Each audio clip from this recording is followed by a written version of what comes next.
Hey guys, welcome back to the channel. I'm Bean, and today we're coming at you with my February wrap-up. A little bit late, but that kind of happens. I was sick for the past couple weeks, so sorry that I haven't been posting nearly as well. But I managed to get through, well, I have 8 books to talk about today. I did DNF one book. I think it's my first DNF of the year, I think. But I'm going to talk about all of the books that I read this month. So we're going to start right off with the first one that I finished, which was a manga, which is one that I do not have anymore because it was a library book. And that is A Sign of Affection, Volume 2 by Sue Morishita.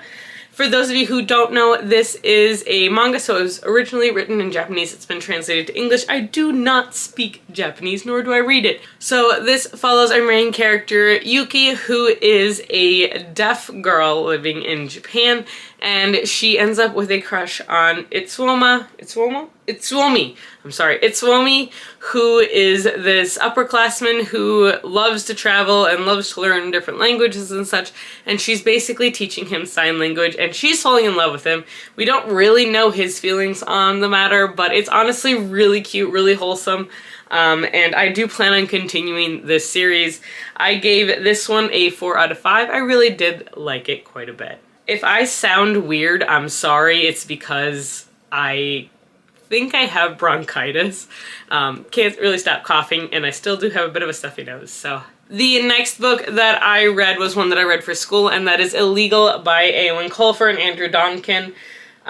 This was illustrated by Giovanni Regano. This is a story about a boy named Kwame This is a story about a little boy named Ebo who is has been left behind in Ghana by both his sister and his brother, and so he decides he doesn't want to be left behind anymore, and he makes the journey from Ghana up to, I believe it's France. So yeah, they're heading up towards France, towards Europe, and it's all about his journey and what happens along the way. It's very it's a heart-wrenching story. It is not a true story. It is based on reality. And the cool thing is, at the end, they actually did an interview with someone who did, a refugee from Ghana, which was very interesting and very cool to read. But this was a very good story. I read it for school for my YA class, and I think it was a very good read for that class, definitely. I gave it 4 out of 5. It was really good. The next book I read, I actually listened half to the audiobook and then I read the book. If you were on my other channel, you would have seen this one, but I read Butcher and Blackbird by Brynne Weaver. I gave this a 4.75. I cannot in good conscience give this a 5-star because after the day of reading it, I did not think about this book except for the fact that I'm super excited for the second one because I want the Brothers book. I want that book now. Like, that book has me so intrigued. For those of you who don't know, this is, in essence, a serial killer murder.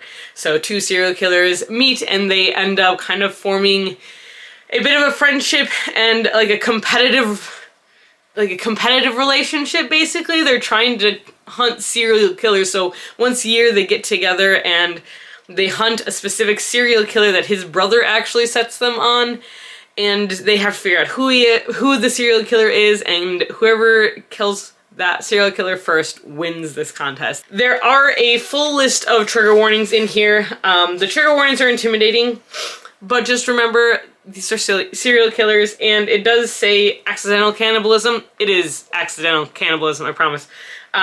There's a lot of, like, this book had no right being nearly as cute as it was. Like, this book, I went in assuming dark romance, like hardcore dark romance, like Hunting Adeline level dark romance. No. Like, what were their dark parts? Yeah, they killed people, yes. But it was cute. And the entire time I'm reading this, I'm like, this shouldn't be cute. This shouldn't be cute. Why are they cute? And they are. I don't know how to describe it better. I do recommend this book. I do think it's very good. You should look at the trigger warnings. They are things to take seriously. That's why they're in these books. I will read the rest of the series. The next one is called Leather and Lark, which I'm very excited for. And this one was honestly very good, and I will read what she writes. So it's very good. Highly recommend it. But I was so surprised. The next book that I actually tried to read was the one I DNF'd, and that was The Mystery Writer by Sulani Gentile. I have read Sulani Gentile's work before, and I really, really enjoyed it. I read The Woman in the Library and absolutely adored that book.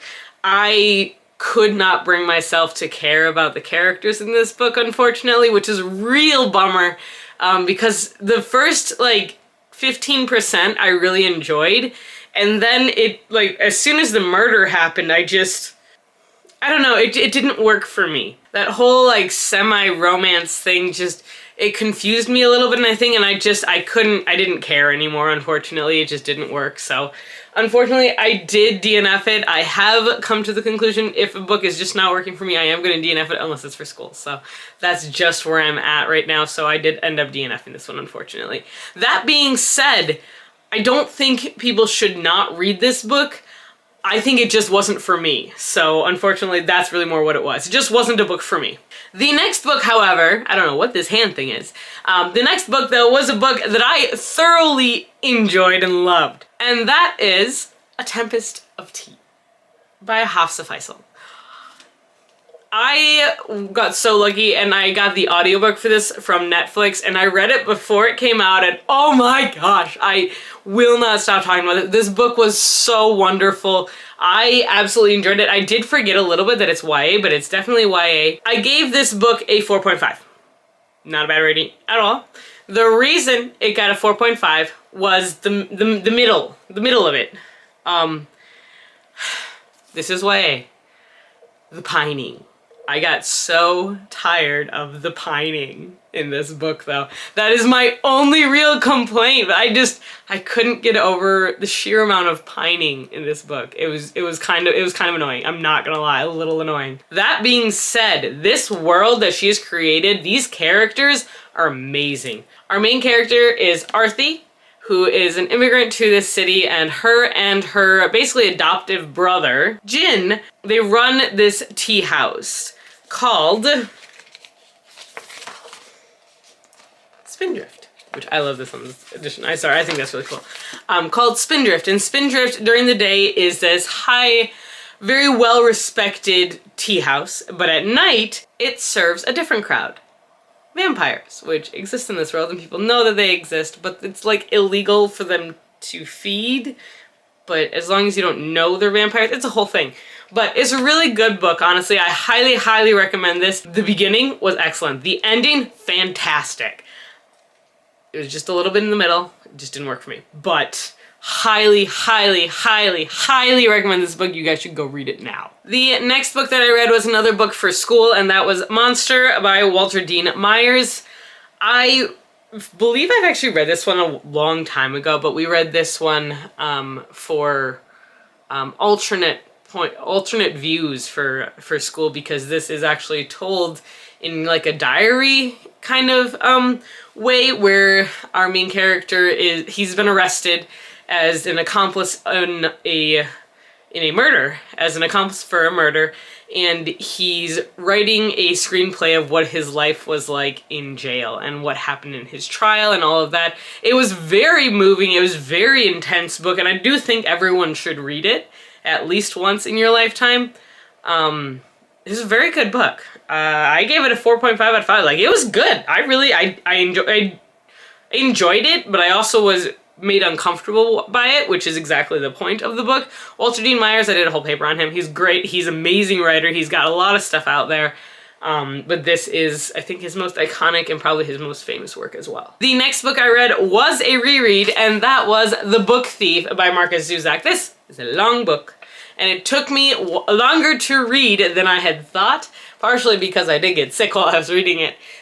This is a World War II story that follows a little girl named Liesel, right? Yeah, Liesel, who her mother gives her up when she's unable to take care of her after her brother dies on a train. And basically she's taken to this family, the Memmingers? Something like that, I think. Memmingers, I think is her last name. During Nazi-occupied Germany, and it follows her as she discovers a love for reading and books in this world that is torn apart by the Nazis. It's absolutely insane. There is so much going on in this book, and the most interesting thing about this is that it is told from the point of view of death. I haven't read a lot of books where the narrator is death himself, or themselves? Not sure. But it's so interesting, and it is such a good book. It is very intense at times, and it is hard to read at points because it does talk about war and the effects on children and their families. So it is a difficult book, but it again is a very important book that I do think everyone should read. I gave this a 5 out of 5. I loved it the first time I read it. I love it the second time I read it too. The last book that I read in the month of February is a bit of a disappointment for me, unfortunately. And I read Into the Sunken City by Dinesh Theroux. This was one of my anticipated reads of this year. It is the library book. I did not buy the original book or buy myself a copy because I gave this a 2.75. I have to say, I believe this is a debut novel, and it follows a dystopian world set in the future, I think like 500 years from now, where basically the majority of the world has flooded, and everybody lives basically on boats and then on little pockets of land that are still around. This follows Jin, who after her father died in a diving accident, has sworn she will never dive again. She currently runs the hotel/motel where her and her sister are, and she has a terrible chip on her shoulder and everything is everybody else's fault. The world building in this book was phenomenal. I absolutely loved how this world was set up. I loved the rules of this world. I loved how it was developed. I loved reading about the world itself and about the heist that they end up going on. I hated the characters. I found them obnoxious. And not like your normal level of YA obnoxious. Like, these people annoyed me so much. I disliked reading about any of them. Good guys or bad guys. I disliked reading about any of them. Our main character, Jin, has such a chip on her shoulder that no matter what, everything is someone else's fault. It doesn't matter if she blatantly did it. Like, it gets to me. It gets really obnoxious. Everyone's keeping secrets, and it's just, I don't like that kind of book. That's not my kind of book. This is why I don't read books like Gossip Girl and such. I would get so annoyed with all the characters. But I want to read more from this author because I want that world building, because it is amazing. It is phenomenal. I enjoyed the hell out of it, and it's what saved the book for me. I know some people absolutely adored this, and that's great. Unfortunately, the characters were not for me. So that's really what it boils down to here. That's what I got for you guys here today. I hope you enjoyed this video, and until next time, stay safe, stay healthy, and keep reading. Bye!